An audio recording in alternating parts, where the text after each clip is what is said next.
اچھا سینیٹر صاحب، ایک جنرل امپریشن، اگر آج کل تو چونکہ دور ہے واٹس ایپ کا اور بہت سے سوشل پلیٹ فارمز ہیں، ایک تاثر یہ ملتا ہے یا ایک الزام یہ لگایا جاتا ہے جماعت اسلامی پہ، یہ تو یہ اسٹیبلشمنٹ کی جماعت ہے، اس کا کیا جواب دیں گے آپ؟ دیکھیں، الزام کے پیچھے کچھ لاجک بھی ہونا چاہیے. کہتے ہیں نا جی، مشرف کے ضیاء الحق کے زمانے میں آپ لوگوں نے جوائن کر لیا، اس کی جو ہے سسٹم کے اندر رہ گئے آپ، پھر مشرف کے زمانے میں LF جو کیا تھا لیگل فریم ورک آرڈر، اس میں بھی آپ لوگوں نے ایک لحاظ سے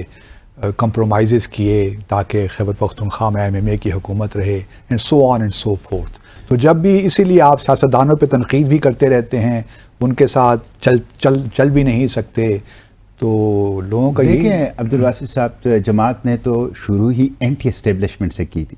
ایوب خان کے خلاف سب سے طاقتور تحریک اور سب سے طاقتور آواز تھا جماعت اسلامی اور مولانا مودودی رحمۃ اللہ علیہ کی تھی. جہاں تک ضیاء الحق کی بات آپ نے کی، وہ جماعت کا فیصلہ نہیں تھا، وہ تو پورے جو PNA تھا، پاکستان نیشنل الائنس، اس کا مشترکہ فیصلہ تھا، اور تھوڑے وقت کے لیے گئے تھے اور پھر واپس آ گئے.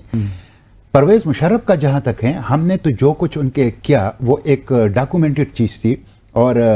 آن دا ٹیبل تھی. جن لوگوں نے NROs حاصل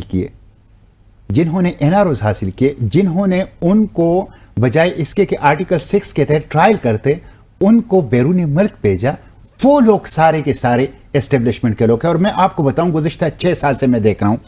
جنرل باجوہ کی ایکسٹینشن میں صرف اکیلے ان کے مقابلے میں کھڑا رہا، اور یہ ساری سیاسی جماعتیں جنرل باجوہ کی ایکسٹینشن کے حق میں تھی. اس وقت بھی سروسز چیف کے ایکسٹینشن کی قانون کو ختم کرنے کے لیے گزشتہ 8 ماہ سے میں نے قانون انٹروڈیوس کیا ہے، وہ مسنگ ہے. لیکن لوگ اس طرح بھی کانٹر آرگیومنٹ یہ دیتے ہیں نا کہ جماعت اسلامی ایک شخص ہے ان کا سینیٹر میں، تو کیا فرق پڑتا ہے، وہ تو اپنی دکان چمکانے کے لیے مخالفت کرتے ہیں، تو فرق تو پڑنا نہیں ہے ان کی مخالفت. دیکھیں، اگر ایک بندہ ہے تو اس کو زیادہ ضرورت ہے کہ وہ اسٹیبلشمنٹ، جو لوگ اسٹیبلشمنٹ کو عزت و ذلت کا مالک سمجھتے ہیں، اقتدار کا دینے کا اور اقتدار سے ہٹانے کا مالک سمجھتے ہیں، پھر تو زیادہ ضرورت ہے کہ ہم ان کی طرف دیکھیں، ان سے تعاون لیں، تاکہ ایک سے آگے بڑھ کے ذرا زیادہ تعداد کے اندر آ جائیں. لیکن نہیں، ہم نے یہ نہیں دیکھا ہے کہ ہم ایک ہیں، 2 ہیں، جتنے بھی ہیں، لیکن ہم نے عوام کی بات کی ہے، کانسٹیٹیوشن کی بات کی ہے، سیویلین سپریمیسی کی بات کی ہے، فنڈامنٹل رائٹ کی بات کی ہے، اور نان الیکٹڈ فورسز کے سامنے کھڑے رہیں، ان کے سامنے عوام کا جو ترجمانی ہے وہ کی ہے. آپ FATF کے قوانین دیکھ لیں، آپ اسٹیٹ بینک کی حوالے سے جو IMF کے پریشر پہ قانون سازی ہو رہی تھی وہ دیکھ لیں، آپ